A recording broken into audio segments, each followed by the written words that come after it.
Hi there, I'm host Tanya Rush of Big Sky Blend. The Billings Symphony Sukin series is the last series of this season. It's going to be a big finale. Rocky Mountain Jazz Collective Sinatra at the Sands. With more notes, we are joined by Scott Jefferson, and also welcome back, we have Daren Small. This is so cool. How fun is this to put together? A lot of fun. And you've been doing this 2019, you started specifically the Rocky Mountain Jazz Collective. Motivation behind this? I mean, you obviously love jazz. Right. Yeah, I've been doing this most of my life, playing jazz, and it was kind of really two things that brought about the start of the group. One of them was selfish, and one was a little bit less selfish. That's okay. That's okay. The selfish side of it was, my family and I moved here in 2017 from Los Angeles, and I used to write for jazz orchestras a lot when I was in LA. And we moved here, and there wasn't one, and so I wanted to have something I can keep writing for. So this gave me the opportunity to do that. And then the other side of it, again, was that there wasn't something like this in Billings, and it's this city that's kind of growing, and it has this great music and art scene throughout Billings, but there was no professional concert hall style jazz orchestra.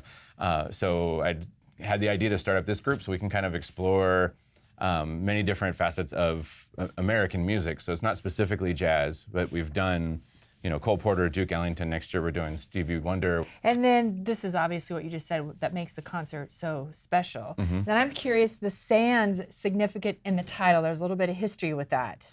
Yeah, there is. The Sands was a hotel, hotel casino in Las Vegas that doesn't exist anymore. It's been gone for a while now. And the Sands had a room in a concert venue in the casino called the Copa Room, which was based off of the Copa Room in New York City. Copa. Exactly. Don't get me started when I have performers here. That's it. Yeah. And in fact, the owner of the Sands had been a manager of the original Copa Room, and so he wanted to kind of recreate something that he had done when he was younger. And Sinatra and Count Basie had done several albums together, but they had never done a live album together. In fact, Sinatra had never done any live album.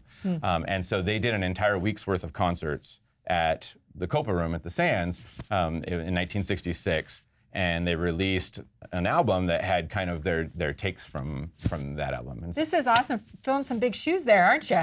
I am. But you make it your own. That is true. And actually, I've studied Frank a lot. I grew up listening to Frank, actually. My grandparents had him on in the background almost every time I was over there to visit. So, but I've studied him, and part of that whole thing is just own it as your own. Yeah. Use some of his ideas, but use your own as well, because that's most of what he did when he sang. That's what he did. It was very organic. And it continues to be an audience favorite, isn't it? Absolutely. I mean, how can it not? Yeah. A big word that describes Frank is timeless. Yes. Now, I know we like to always hear a little bit of sound from you. Can you say anything, or is it all copyrighted? You have to wait and see the performance. Oh, I suppose I could splash a phrase or two in there. Okay, you got it. 20 seconds, go. 20 seconds. Fly me to the moon. Let me swing among those stars. Yes! Oh gosh, this is so exciting. You must see. To get tickets, you can scan that QR code right there. Call 406-252-3610. This is Saturday, May 20th, 7 p.m. You can also visit billingssymphony.org, and they paid for today's wonderful visit. Fly me. Keep going. Keep going.